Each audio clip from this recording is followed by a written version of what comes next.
63페이지입니다. 사울의 지속적인 괴롭힘에 화가 난 다윗이 요나단에게 따지듯이 묻습니다. 요나단은 아버지에 대해서 변호하고 아버지의 본심이 무엇인지 다시 한번 알아보겠다고 약속합니다. 그리고 요나단은 다윗과 우정의 언약을 맺습니다. 정해진 초하루 회식 자리와 그 다음 날에도 연이어 다윗이 나오지 않자 사울이 요나단에게 다윗의 행방을 묻습니다. 요나단은 준비한 답변을 전했지만 사울은 요나단에게 화를 냅니다. 심지어 요나단에게까지 폭력을 행사하려 듭니다. 요나단은 그 자리를 피하여 다윗과의 약속 장소에 와서 활을 쏘아 약속했던 사인을 전합니다. 두 사람은 심히 슬퍼하며 이별을 고합니다. 그렇게 다윗은 도망가고 요나단은 성읍으로 돌아옵니다. 사울은 계속 다윗을 죽이려고 하고 사울의 아들 요나단은 계속 다윗을 보호하려고 하고 그 사이에서 다윗과 요나단의 그 우정이 참 빛이 나는 그런 장면이 오늘 본문에도 등장합니다. 요나단은 여러분이 보셔도 참 멋있지 않습니까? 어떻게 이렇게까지 다윗을 사랑할 수 있을까? 인간적으로 보면 이게 요나단이 다윗의 가장 사이가 나빠질 수 있는 라이벌 관계 아닙니까? 어제도 말씀드렸지만 자신은 왕자고 다윗은 백성들의 민심을 얻어가는 지도자고 사실은 사울이야 왕인데 요나단이 이 다윗을 정적이라고 제거할 법한데 목숨을 걸고 다윗을 지키고 있습니다. 단순한 우정이라고 보기에는 요나단이 어떻게 이렇게까지 다윗을 사랑할 수 있을까? 참 대단하죠. 그 비결이 있는데요. 그 이유가 13절 말씀입니다. 자, 20장 13절 함께 읽어봅니다. 시작.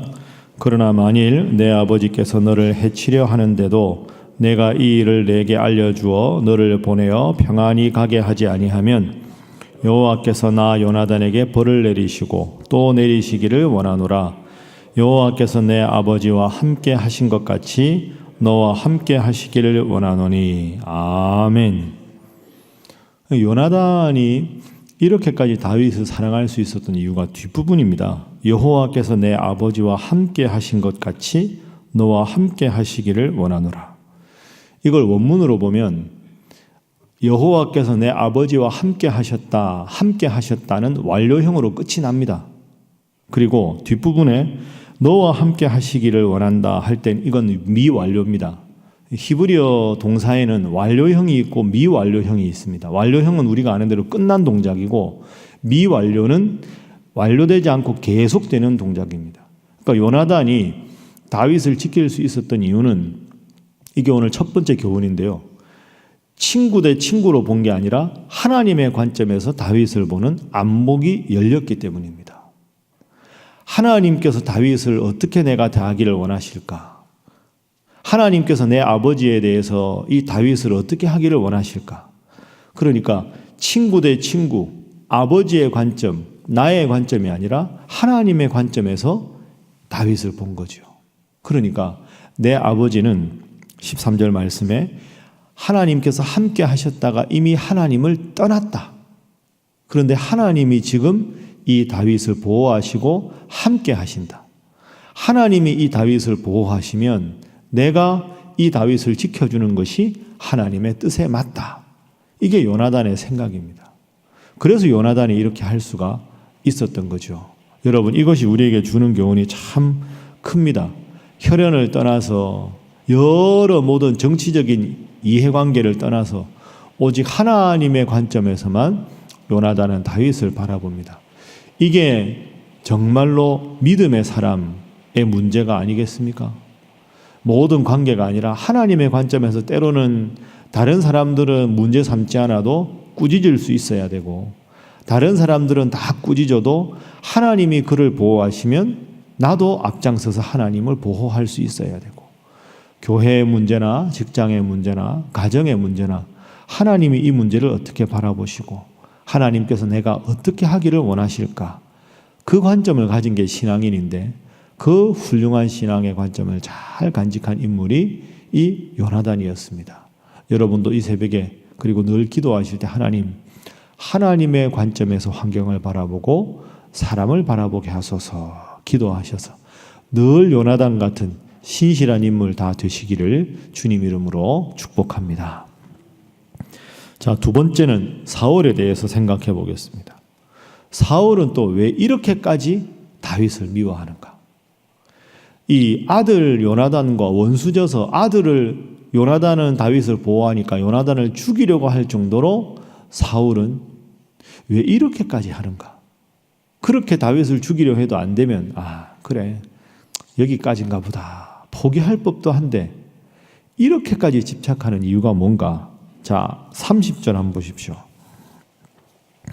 30절 요나단에게 사울이 참 저주를 하죠. 아들에게 어떻게 이런 말을 할 수 있나 싶습니다. 30절 읽어봅니다. 시작.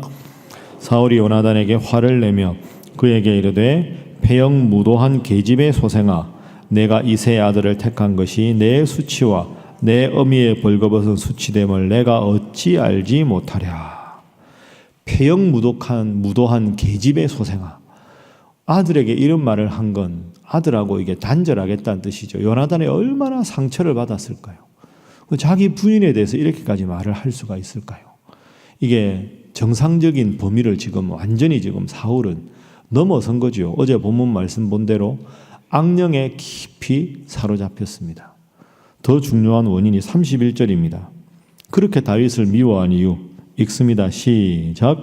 이새의 아들이 땅에 사는 동안은 너와 내 나라가 든든히 서지 못하리라. 그런즉 이제 사람을 보내어 그를 내게로 끌어오라. 그는 죽어야 할 자이니라 한지라. 아멘. 이새의 아들 다윗이 땅에 사는 동안은 나와 내 나라가 든든히 서지 못하리라. 이게 다윗을 죽이려고 했던 근본적인 원인입니다. 여러분, 요나단이 다윗을 보호했던 이유, 사울이 다윗을 죽이려고 했던 이유, 이 차이가 나지요. 요나단은 하나님께서 다윗과 함께 하셨기 때문에 다윗을 지킨 것이고, 사울은 하나님의 관점은 전혀 없고 내 왕국이 중요하다. 내 왕국을 우리 가문이 유지하려면 다윗은 죽어야 한다. 우리가 다윗을 죽여야 하는 이유가 여기 있다. 하나님의 관점에서 다윗을 보호하고 인간적인 관점에서 다윗을 죽이려 하는 이 두 관점이 요나단과 사울의 차이입니다. 참 같은 인물을 봐도 이렇게 판이하게 다른 것을 우리가 볼 수가 있습니다. 사울의 모습을 여러분 내게는 없는가 돌아보시고 사울이 아니라 요나단의 관점에서 인간적인 환경이 먼저가 아니라 하나님의 관점에서 모든 것을 바라보시는 여러분 되시기를 주님 이름으로 축복합니다. 그래서 제가 한번 말씀드렸는데요. 우리 인생, 생명이 라이프 아닙니까? 라이프. L-I-F-E. 이렇게 되는데 저는 그걸 그렇게 풀이합니다. IF는 if죠. 만약에 이렇게. 내가 이렇게 하면 어떻게 될까? 저렇게 하면 어떻게 될까? 이 네 글자 중에 두 글자가 if 아닙니까? 사람이 삶을 살다 보면 내가 결정할 수 있는 요소가 한 반쯤 되고 내 의사와 관계하지 않고 이미 결정된 게 반쯤 됩니다. 제가 남자로 태어난 것, 한국 사람으로 태어난 것, 내 부모님을 내가 선택한 게 아니라 이미 주어졌지요. 그런데 한 반 정도는 내가 선택할 수 있습니다. 내가 이 공부를 할까 말까, 이 길을 갈까 말까, 이 일을 해야 되나 말아야 되나. 그 네 글자 중에 두 글자는 이렇게도 될 수 있고 저렇게 될 수 있죠. 그럼 L은 뭘까? L-I-F인데 L은 Lord입니다. 주님. 뒤에 E는 environment, 환경이죠. 주님의 관점에서 이렇게 할 수도 있고 저렇게 할 수 있는 일을 어떻게 할까를 주님의 관점에서 환경을 바라보는 것. 라이프의 로드의 관점에서 environment를 바라보는 게 그게 신앙인이라고 생각합니다. 이런저런 선택의 과정에서 L, 하나님이라면 어떻게 하실까? 이 환경을 어떻게 바라보실까? 늘 하나님의 관점에서 모든 일을 해석하시고 그 뜻대로 살아가시기를 주님 이름으로 축복합니다. 자, 마지막 세 번째 생각하겠습니다. 다윗이 죽을 지경입니다. 요나단에게 왜 이렇게까지 하느냐 격정을 토로하지요. 그런데 다윗이 어떻게 됩니까? 해피엔딩으로 끝이 납니다. 죽지 않습니다. 하나님께서 지키십니다. 자, 다윗에 주는 교훈이 이렇습니다. 가장 최고의 권력을 가진 사울 왕이 눈을 부릅뜨고 혈안이 되어서 다윗을 죽이려고 했지만 하나님이 다윗을 보호하시니 그 사울 왕의 그 서슬프른 권력도 다윗을 어쩔 수가 없었습니다. 하나님은 하나님의 사람을 끝까지 지키신다 하는 것이 다윗의 교훈입니다. 우리가 자주 새벽에 말씀 묵상하는 대로 시편 3편 6절 다윗이 이렇게 고백하지요.